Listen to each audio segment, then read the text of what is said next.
anything that comes across my desk, good, bad, or ugly, I always ask, can I monetize it? I don't monetize everything, but I always ask the question. It's something I do naturally.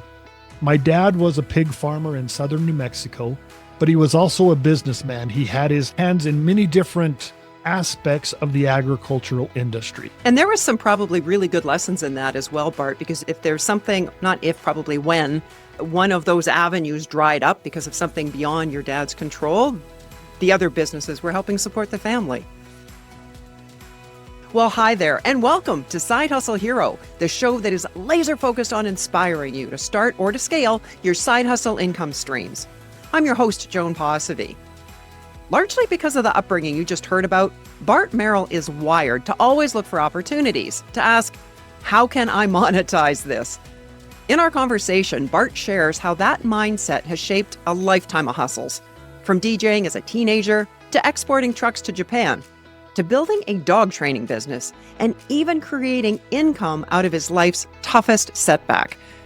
Be sure to stick around at the end, because while you may have heard the classic Acres of Diamonds story from about a century ago, Bart wraps up with a real-life version, his Acres of Pig Poop story, a perfect reminder that opportunities can be hiding in plain sight.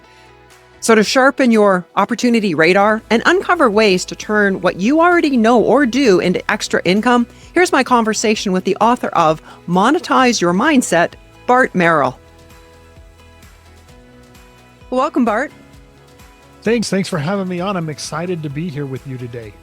I understand you believe that everyone needs a side hustle or two or three. Why is that? So for me, I've never done the real job thing. So I've always just built my own dream, built my own stuff. And it didn't happen on purpose. It happened by accident. Okay. I actually went to school in accounting, not because I liked accounting, not because I was good at accounting, not because it's what I wanted to do. It was a means to an end. Okay. I wanted to get in the FBI and chase serial killers. and that was my goal. I didn't want anything to do with the accounting side of things. When I was I think I had one semester left at school, I went down to help my dad on the farm and improve my Spanish, because that's something the FBI likes. Okay. And I went back up to school. But while I was down on the farm, I was making money and I didn't have a place to spend it because it's in the middle of nowhere in New Mexico. Okay. A lot of the law enforcement people I knew, customs agents, border patrol, cops, FBI agents, were getting this new thing done called RK surgery. It was new back then. I had it done on my eyes to correct my vision. I got back up to school, started the application process. Guess what? That automatically disqualifies you from the FBI. Really? Because it was still considered experimental. They didn't want to put a whole lot of money into you. Okay. And then have you lose your vision. Right. And I didn't have glasses from that age. I was probably 22, 23. Okay. Until I was about 51 when I started to wear glasses again. So the operation worked for you. Yeah. Yeah, it was great. I loved it. But it just messed up. It blew up everything. I was doing landscaping as my part-time job at college. And I went ahead and finished and graduated with my accounting degree. I actually thought I had one job and it fell through. And then a buddy of mine jokingly asked me, hey, do you want to go back to Japan? Because I'd spent some time in Japan. And he was just joking. He worked for a bungee jump company. And I said, Was he working in Japan at the time? No, he was in the U.S. He was working for the manufacturing company. Okay. But they had sold a bungee tower to Japan. He knew I spoke Japanese and was, hey, do you want to go to Japan? And I'm like, yeah, I think I do. I solved my problem. And then I just continued from there. The company that I worked with in Japan loved me. And so they would call me every year to come back. And so we did one bungee jump the first year. We did 5 the next year. The next year we did a few more. Plus, we did the Sky Coaster. It's the big swing thing in all these amusement parks. Okay. So you're 180 feet in the air. You have to pull your own ripcord, and it turns into a big swing. Oh, man. They actually paid me $2,000 to go try one. They paid you to So try it. Okay. Yeah. If you sign this waiver, please.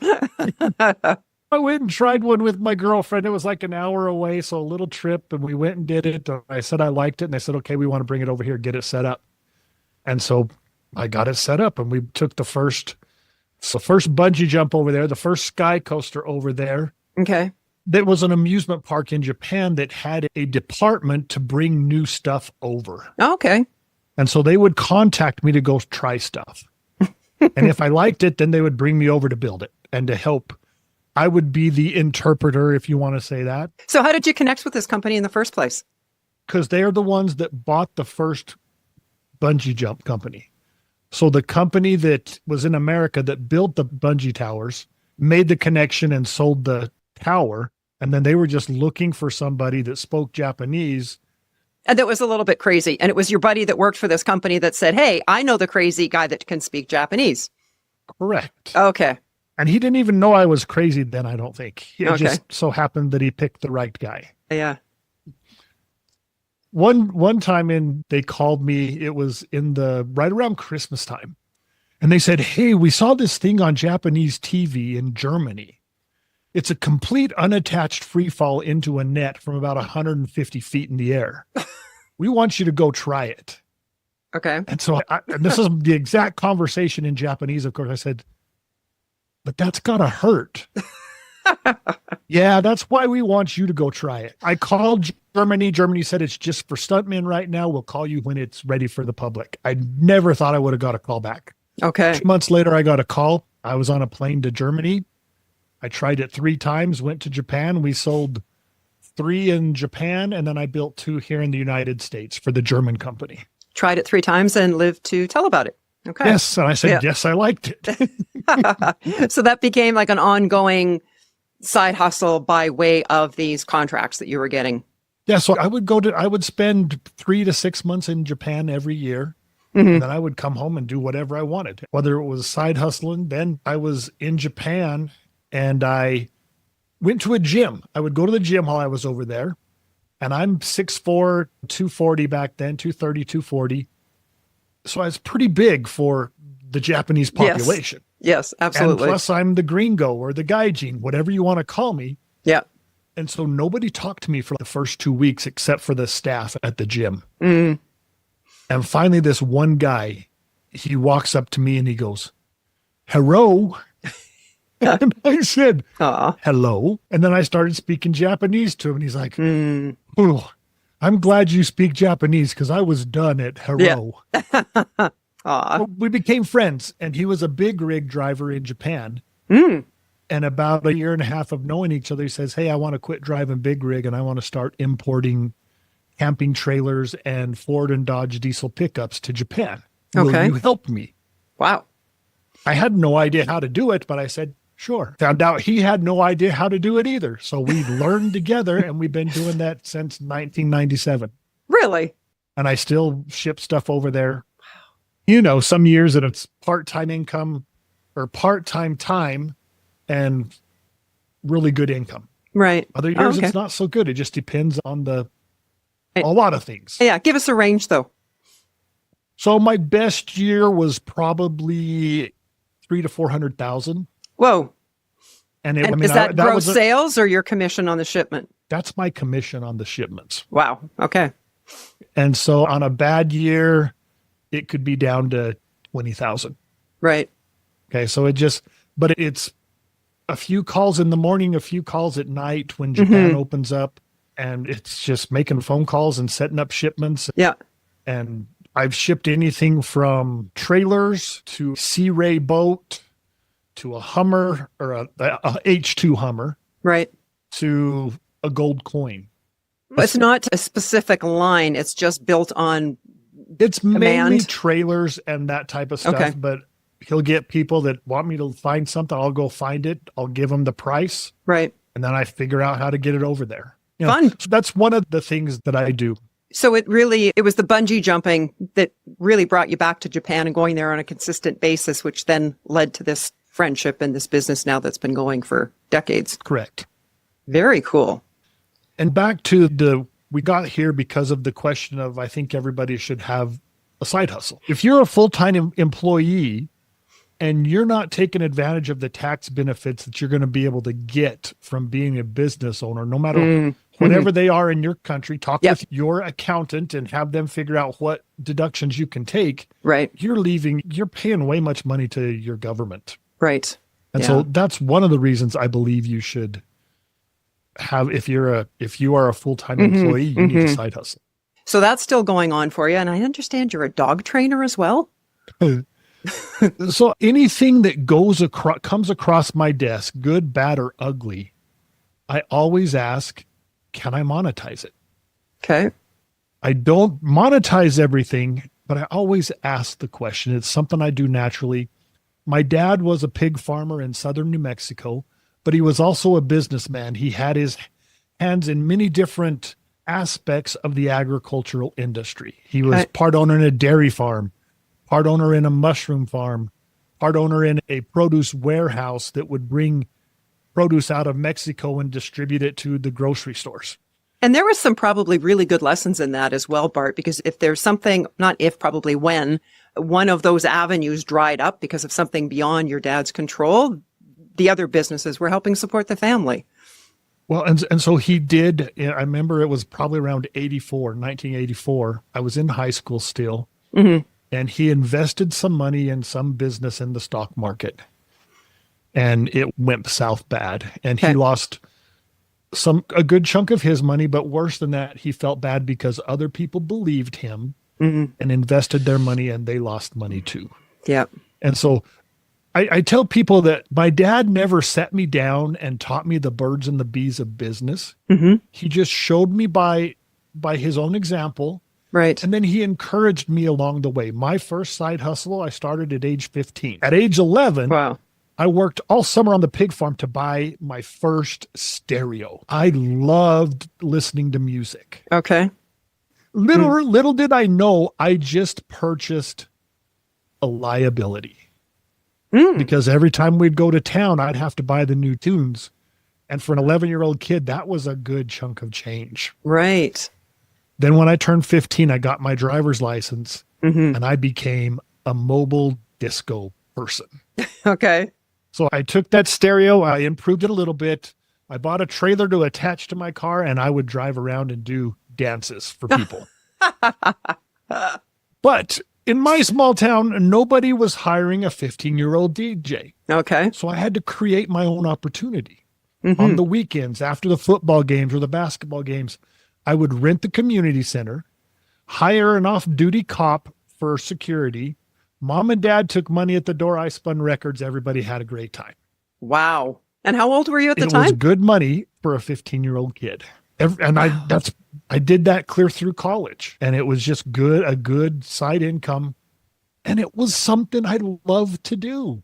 Wow. Very cool. So yes, at a very early age, you had that entrepreneurial spark in with you. Very nice. So how did you become a dog trainer? I adopted this 8-month-old, 90-pound Rottweiler that did not know the word no.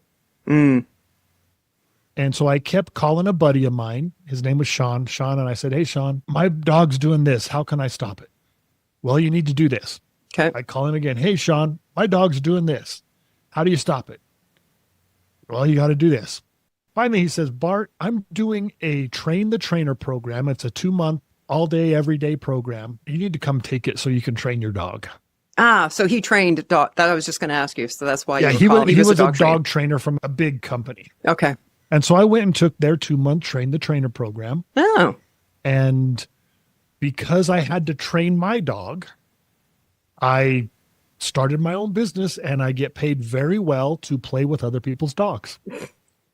I'm sure some days it isn't play. And once again, something I love to do. I love dogs. I love to be with dogs. The dogs that come in, we fall in love with them. I have one that's going home after we get done here. Aww. And we're sad to see him go. His name's Alfred. Aw.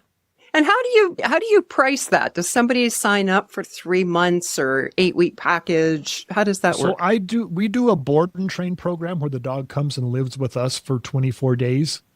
And we have a set price. The price is $31.75. and I just pull it from the market. I see what's out there, and Yeah. I'm not going to be the cheapest, but I'm probably not going to be the most expensive either. Right. But I offer a lot, and my clients, including the dog clients, love me by the time they leave. Yes. And I have several return that come for boarding and stuff like that. And Right. it's fun to see the dogs come back, and they're excited to see me and excited to be here. And so I know I did a good job, and I'm Yeah. not a authoritarian. Yes. That's a little bit higher ticket than simply charging for 2 or 3 lessons. In order for someone to have the confidence to spend that over 3,000 in the beginning, how do you set that up? Do you offer them like a free session together, or a money back guarantee, or what is it that you're doing from a marketing angle that would give people the confidence to sign up? So we do a free evaluation session. We call it a meet and greet. Okay. So they can meet us and see us, and we can, that way they know what they're getting as far as us, and we know what we're getting ourselves into as well. I don't take aggressive dogs, but we will take reactive dogs. And so if we come into a situation where we need to analyze that, then the meet and greet is where we find that out. Sure. But as far as people want their dog trains, we have Google reviews. I've had a couple of people ask me for references, and I give them, Right. people that have gone through the program, Nice. and we get pretty good reviews. So Yeah. And what are your earnings there typically? about 100,000 a year, roughly. Okay. Is it just yourself or with And that your... would be gross sales, right around 100,000 in gross sales. Okay. And is that with a partner or just yourself? That's mine. Yeah. So we have a Series L LLC set up where we have an umbrella company where we split the expenses, but then we run 2 separate businesses. And he does most of the one-on-one training because he doesn't do the board and train. Okay. I do the board and train out of my house. I only take 2 or 3 dogs at a time. Right. And so that's how things run. Right. But Interesting. we're separate entities. He's also a plumber. He does it part-time. It's his legit side hustle. Yes. And he runs right around 50K a year. Okay. And given the 2 main side hustles that you just talked about too, I could see how you could be very flexible with them, like exporting to Japan. You can do that in the evening after you've done the dog training. They're a nice complement to one another, it sounds like. Yes. And with my other stuff, even dog training, when a dog comes in, they can only handle, it's not like you're training them all day long. Right. Because Yes. they can only handle short periods of time. So you have point. lots of space in between. But then on the other side, when they're in the home, they are not in crates. They are part of the pack. And so they are out, and you are training home situations 24/7, Right. barking, counter surfing, and losing your dinner, stuff like that. Sure. And socializing both with other humans and other dogs. How are you finding clients for that one? I run about $1,000 a month in Google ads. And it produces quite well. Right now I'm booking into October. Okay. And my Google ads guy, he says, Bart, you need to do a training on how to keep your clients on the phone.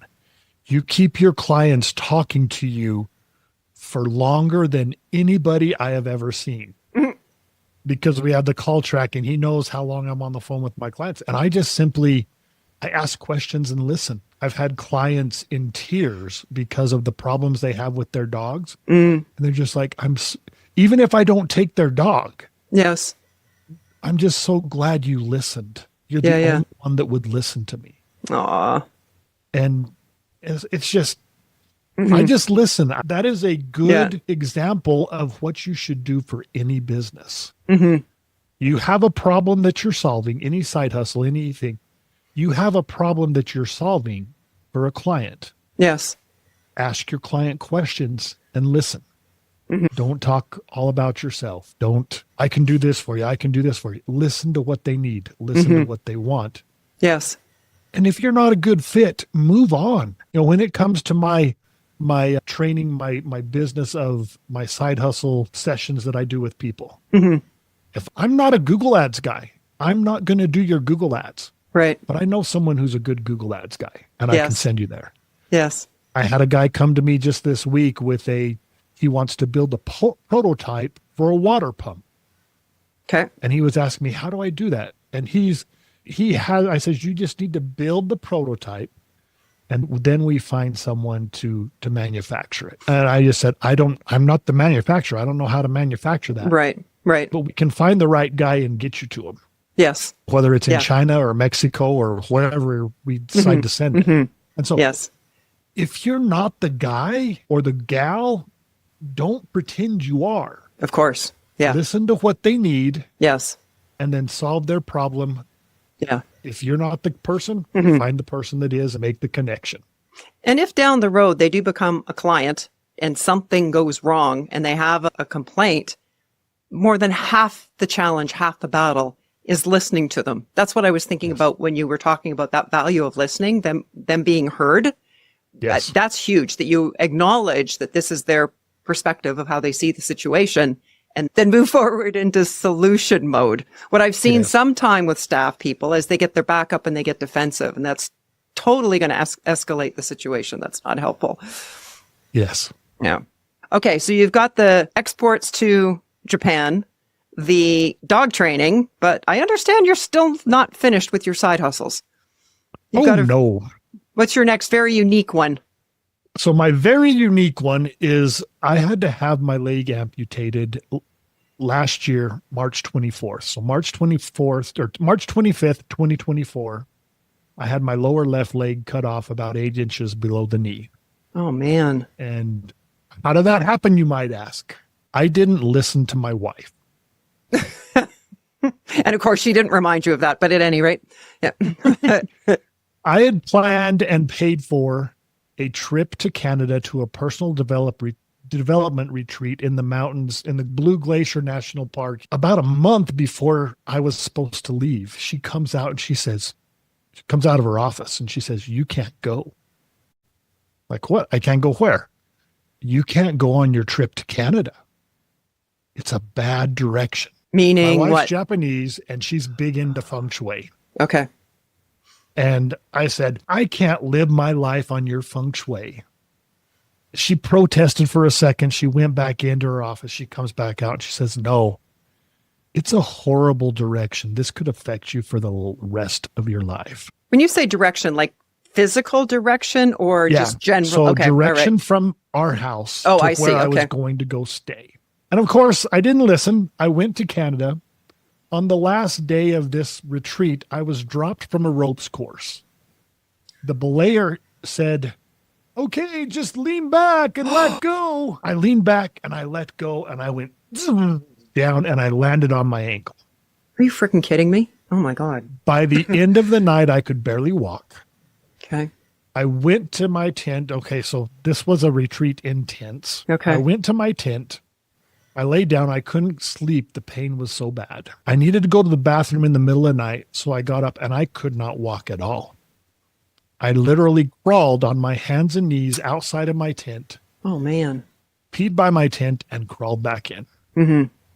I had 2 bus rides and a plane ride home with 2 big suitcases with crutches for someone 5'10". And at this point, you have not called your wife to tell her what happened. No, I have not yet. I get home. My ankle is swollen clear to my knee. I'm running 102-degree fever. I went to the doctor the next day. They x-rayed it and he said it's not broken. It's just a bad sprain. Wow. A doctor said this to me, so I believed him. That's what we do. I didn't question. However, this was the worst pain I've ever felt in my life. Wow. 9 years later, I ended up in the hospital. Sorry, 9 years later, you said? 9 years later, okay. I ended up in the hospital with a saddle embolism. It's a blood clot in your lungs that blocks both lungs. Okay, that can't be good. So my ankle didn't move. It only moved probably 3% at the most. Mm-hmm. And so that flexing did not pump the blood up out of my calf muscle. Okay. And my leg filled up with blood clots. And when I was getting dressed on a Thursday morning, all of a sudden I couldn't breathe. And this is right in the middle of COVID. This is 2021, right in the middle of COVID. But after you fell and eventually healed from that, so for the bulk of, say, the 8 years, you were fine? The leg was fine, the ankle? No, it was still painful. It was still okay. swollen and hot. Wow. But during that time, I did go to a orthopedic surgeon, and he said, there's nothing we can do. You're going to have to get it fused whenever the time comes, when it gets bad enough. Okay. But he didn't catch that it was broken. Mm. He did x-rays, and he still didn't catch that it had been broken. So after the blood clots went to my lungs, sent me to the hospital, I recovered. I said, okay, I need to see if I can have an ankle replacement. And we had a CT scan, and my ankle was crushed on the back and the front. Oh, man. 3 years after that, I decided it was painful enough and it was getting bad enough that I needed to go get it fused. I went and they're x-raying it, and the radiologist isn't supposed to tell you anything about what's going on. Right. Yeah. But even the radiologist couldn't keep his mouth shut. From behind that partition where he takes the picture. Yep. Damn, you don't have an ankle bone. And I was like, oh, something's wrong. Something's really wrong. Doctor came in and confirmed that. And he said, you don't have an ankle bone. We can't fuse anything. Doc, what's my options? Mm-hmm. Amputation is about your only option. Wow. And then that was a kick in the gut. I can't imagine. And I had about 40 minutes drive time home to figure out how I was going to tell my wife that I'm going to have to have my leg cut off, when she told me it was going to affect me for the rest of my life. Mm-hmm. And she was like, I figured that it was going to be pretty bad whenever you went in. Yeah. So now I have this news, this information, the shock and awe is starting to wear off. Okay. Me and my mindset, I said, okay, I don't like this. It's going to it has to be done. It's going to be done. Yep. I think, how can I monetize it?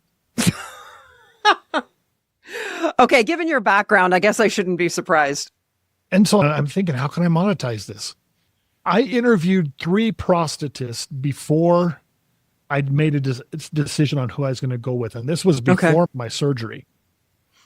And I picked this guy. And anyway, I'm sitting there and I tell him, I says, hey, Scott, your competition, some of the other guys that I talk to, mm-hmm. they have a guy. They have a guy that helps people go through what it is they're going to have to go through. You don't have a guy. Mm. I'm your guy. Like mentally, what they're going through. Yeah. Is that what you mean? To help them. Yes. Just help them with whatever questions they might have. Because I had a lot of questions. Mm-hmm. I had 6 months to think about this. Yeah. And I was going down the YouTube rabbit hole and getting information from who knows who. Right. That's information that's out there. Yeah. And so I just said, Scott, your competition has a guy. You don't have a guy. I'm your guy. Let's make a deal. And he says, okay, what are you thinking? I said, I don't want a job. I love to talk to people. I want to help people go through this. I think I'm pretty good at it, unfortunately, but we made a contract. It was 6 months post-op, and now I get paid monthly to do what it is I do, helping people. I even go in and talk to doctors and tell podiatrists and orthopedic surgeons about some of the stuff that Scott does, because he does some amazing things. Okay. And I go in and I sell him to them, and I talk to the doctors, I talk to the people, and it's just something that is fun for me to do. Now, it's not something I wanted to experience, but I had to go through it. You're being paid from that doctor? Yes. Oh, okay. Yep. He pays me, and he makes his money from doing what he does. Yes. And so one of the points about this I want to point out is, okay, so when I take people through a process, I have them ask 3 questions. What do you like to do? What do you need to do? What are you already doing? Can we monetize 1, 2, or 3 of those things? Okay. And a lot of things people forget are the things that they need to do. I didn't want to do this, but I had to go through it. It's something that I had to do. I'm doing it anyway. Oh, okay. Why not get paid for it? You know the saying, when life gives you lemons, make lemonade. Right. I take it one step further. If you're going to make lemonade, you might as well build a lemonade stand and sell the stuff. Right. And so that's what I do. Yeah.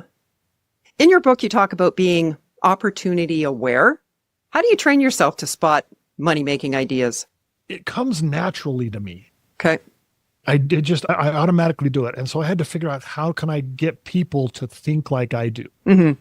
So I volunteered at a drug rehab center. It was a 90-day in-house drug rehab center. And I was sitting there and I was listening to Jen tell her story.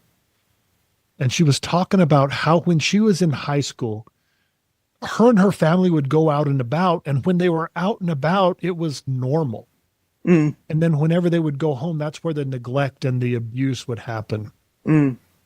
And she said until she went to college, she didn't realize that other people didn't, everybody wasn't going home to the abuse and the neglect. She thought her life was normal. And I'm sitting there, I'm thinking, you know what? It's the same with finances and the way you think about money and generating income. I have a dad that showed me the way via example and via encouragement. Right. If you didn't grow up with my dad or someone like my dad, you don't think like I do.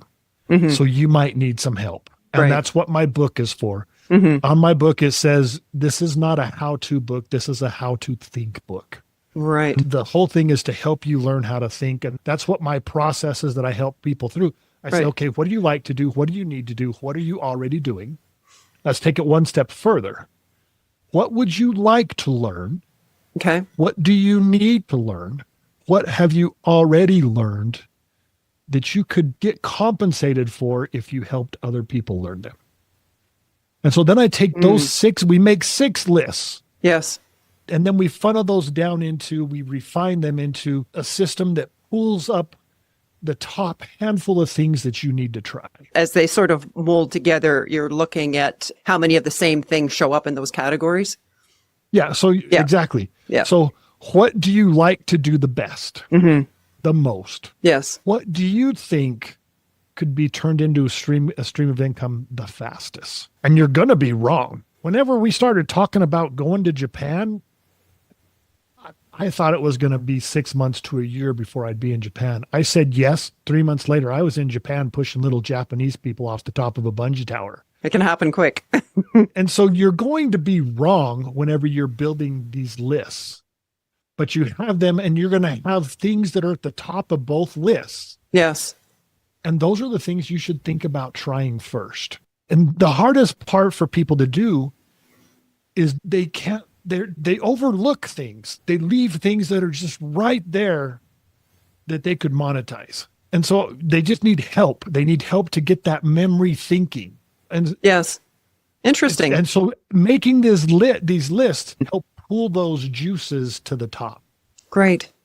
And this week, the episode of Side Hustle Hero that dropped was, I shared 5 specific prompts for side hustle people to save them hours and hours.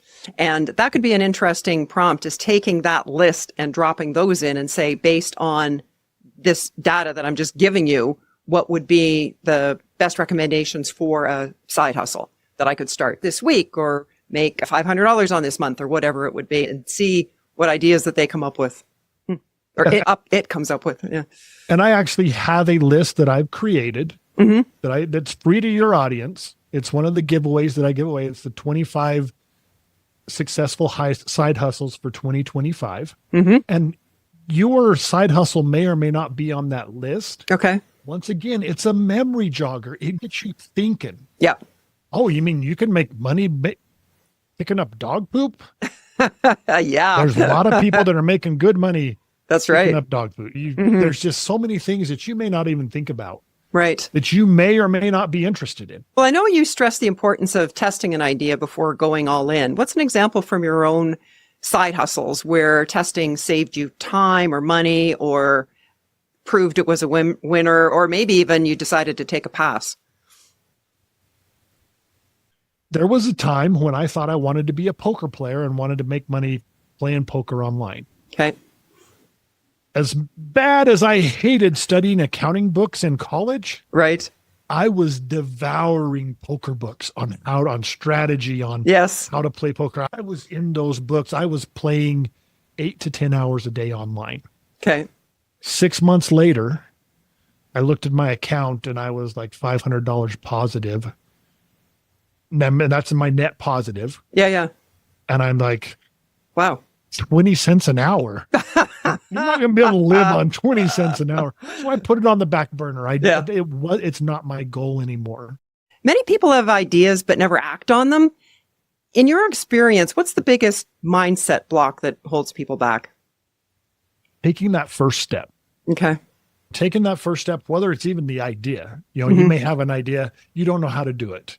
And so you need someone to help you, maybe hold your hand. So you need a good mentor, someone to help you through that and get to a point to where you can take it on your own. Right. And so I think that's the hardest thing, is just getting that motion going. Once you get the movement going, then your movement is taking you there. Yeah, you get that little bit of momentum happening. That's the word I was looking for. Yeah, Momentum happens, and then it just keeps going. Well, you faced some pretty literally life-changing challenges, yet turn them into income streams. How do you mentally reframe obstacles so that they become launching pads instead of roadblocks? So that is one of those things that just baffles me. I think it's a series of life events. Okay.